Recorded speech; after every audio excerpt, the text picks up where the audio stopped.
Assalamualaikum warahmatullahi wabarakatuh. Perkenalkan, nama saya M. Abdan Syakuran, NIM 211410120. Mata kuliah semester antara analisa proses bisnis. Baiklah, kali ini saya akan mempresentasikan tugas analisa proses bisnis yang berjudul Pengembangan Sistem E-commerce untuk UMKM di Kabupaten Paklawang.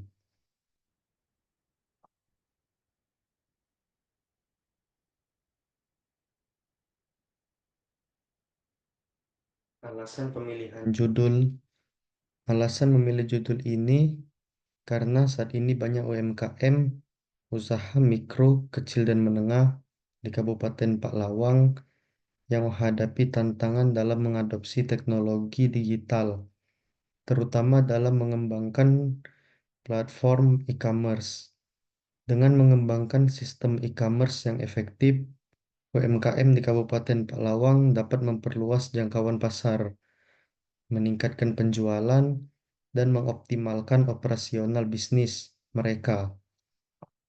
Judul ini juga relevan dengan perkembangan teknologi dan kebutuhan pasar saat ini, di mana transaksi online semakin mendominasi. Masuk ke bab 1, proses bisnis sistem yang ada saat ini. Latar belakang. Perkembangan teknologi digital telah membawa perubahan signifikan dalam cara bisnis dijalankan. Salah satu perubahan besar adalah munculnya e-commerce yang memungkinkan bisnis untuk menjual produk dan layanan secara online. Namun, meskipun potensi e-commerce sangat besar, banyak UMKM yang masih kesulitan untuk memanfaatkan peluang ini, terutama di Kabupaten Paklawang. Hambatan yang dihadapi antara lain adalah kurangnya pengetahuan teknis, keterbatasan sumber daya, dan rendahnya pemahaman tentang strategi pemasaran digital. Di Indonesia sendiri, UMKM memainkan peran penting dalam perekonomian nasional. Menurut data dari Kementerian Koperasi dan UKM, UMKM menyumbang lebih dari 60% terhadap PBD dan menyediakan lapangan kerja bagi sekitar 97% tenaga kerja. Namun, kontribusi UMKM dalam sektor e-commerce masih relatif kecil dibandingkan dengan potensi yang ada. Banyak UMKM yang masih mengandalkan metode penjualan konvensional dan belum sepenuhnya beralih ke platform digital.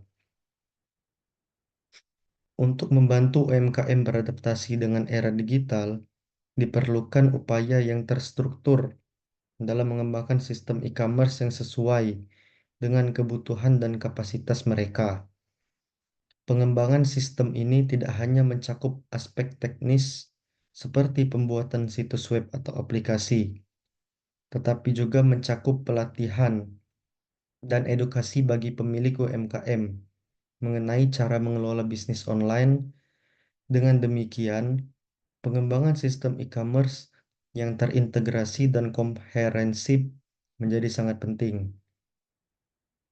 Selain itu, pandemi COVID-19 yang melanda dunia pada tahun 2020 telah mempercepat adopsi teknologi digital di berbagai sektor, termasuk sektor UMKM.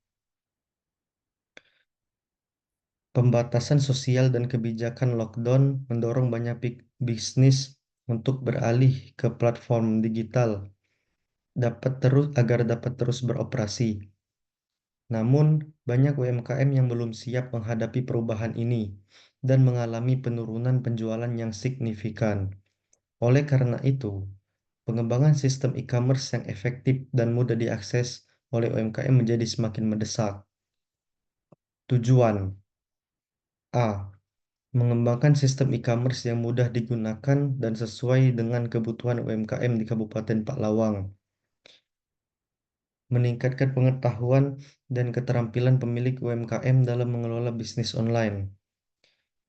Ketiga, memfasilitasi UMKM dalam memperluas jangkauan pasar dan meningkatkan penjualan melalui platform digital. Dan yang terakhir, mengurangi hambatan teknis dan sumber daya yang dihadapi UMKM dalam adopsi teknologi digital. Manfaat 1.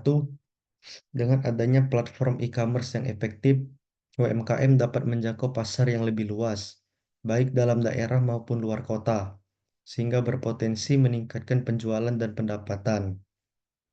2. Sistem e-commerce yang terintegrasi dapat membantu UMKM mengoptimalkan operasional bisnis, mulai dari manajemen inventaris hingga layanan pelanggan. Selanjutnya, dengan memanfaatkan teknologi digital, UMKM dapat bersaing dengan bisnis yang lebih besar dan memiliki akses yang lebih baik di pasar global. Dan yang terakhir, pengembangan sistem e-commerce yang mendukung UMKM akan membantu pemberdayaan ekonomi lokal dengan menciptakan lebih banyak peluang kerja dan mendorong pertumbuhan ekonomi regional. Selanjutnya, metode pengumpulan data.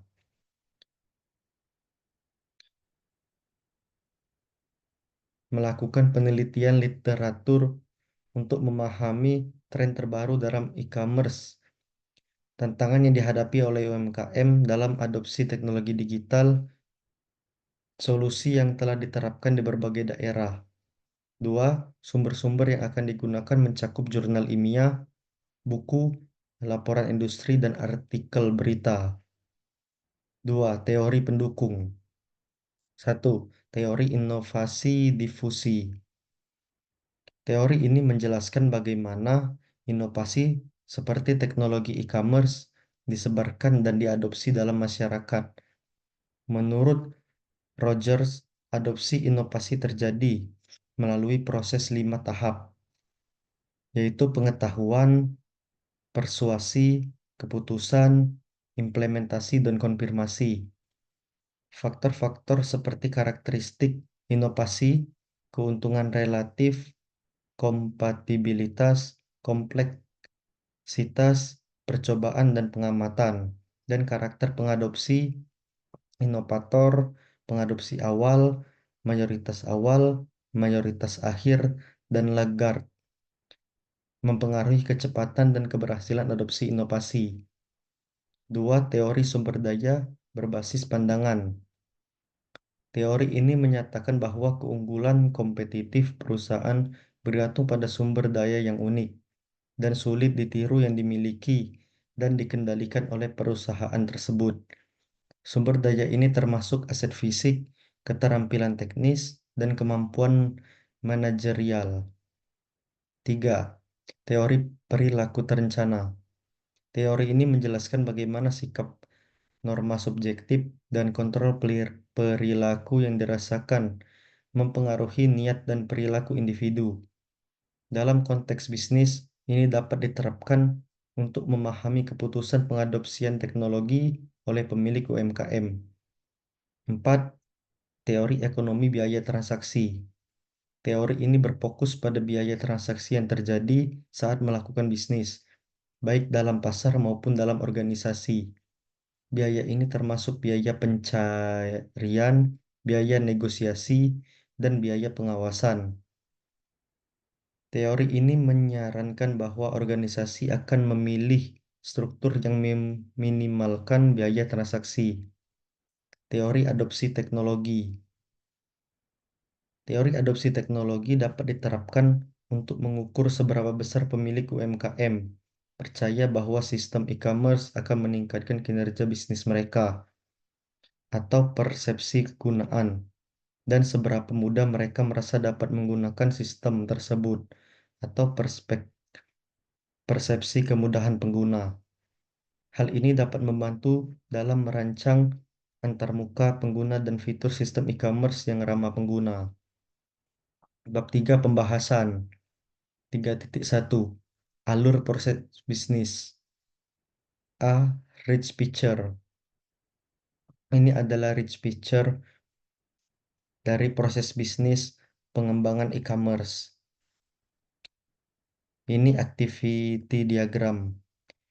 Ini activity diagram dalam melakukan login. User bisa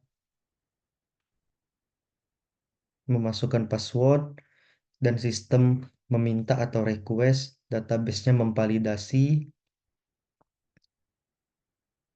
dan kalau sesuai ya langsung ke login dan langsung ke menu utama.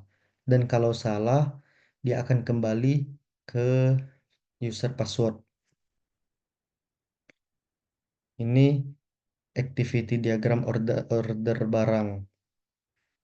Pengunjung bisa pilih menu order dan sistem request atau meminta dan database akan mengeksekusi dan akan masuk ke menu order dan bisa langsung pilih produk dan dari pilih produk langsung ke sistem dan bisa langsung meminta atau request ke sistem dan sistem langsung mengalihkan ke database dan database langsung mengeksekusi ke tempat ke tampil produk dan dari tampil produk langsung ke isi form order dan langsung ke simpan data. Kalau benar, kalau ya, data tersimpan. Dan ini adalah activity diagram update data barang. Admin pilih menu produk atau pengunjung dan sistem langsung meminta ke database langsung mengeksekusi. Dari database kembali ke sistem langsung masuk ke menu produk. Dari menu produk langsung ke input produk baru. Dari produk baru meminta lagi dan database mengeksekusi dan sistem langsung menampilkan produk baru. Dari produk baru, admin atau pengunjung bisa langsung input harga produk. Dan dari harga produk itu bisa langsung request ke sistem dan database langsung mengeksekusi dan sistem akan menampilkan harga produk dan dari harga produk langsung ke input data produk dan sistem langsung ke simpan data. Kalau ya, data barang disimpan. Ini adalah data flow diagram atau DFD.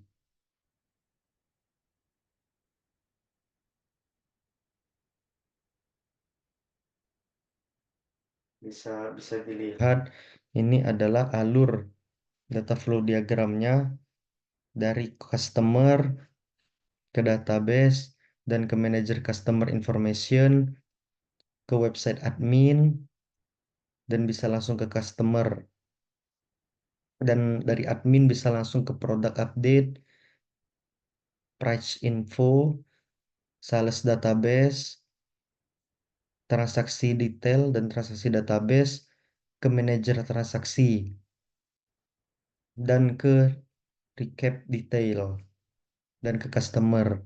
Customer langsung order info, bisa langsung ke purchase update, price info, ke manager payment atau revenue, dan ke payment info. Dan ke resident of list, dan selanjutnya ke transaksi database. 3.2 Produk yang dihasilkan. Produk yang dihasilkan berupa barang keperluan rumah tangga ataupun peralatan sekolah dan lain sebagainya. Selanjutnya kebutuhan pasar. Permintaan dari konsumen untuk produk tersebut termasuk tren dan preferensi. Selanjutnya proses pembuatan produk.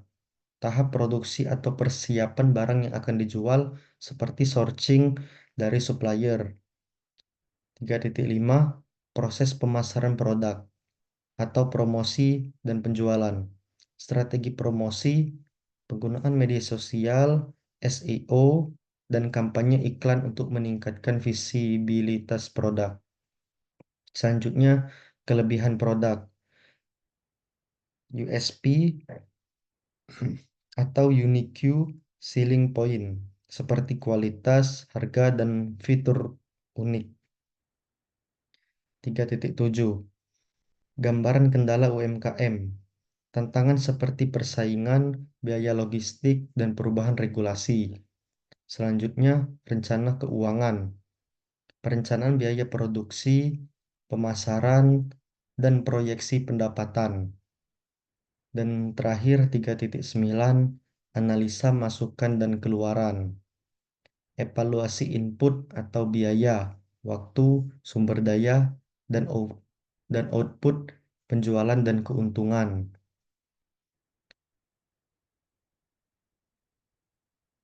Baiklah,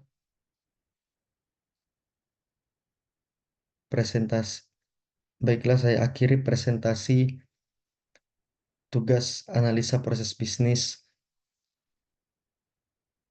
Saya akhiri, wabillahi taufiq wal hidayah. Wassalamualaikum warahmatullahi wabarakatuh.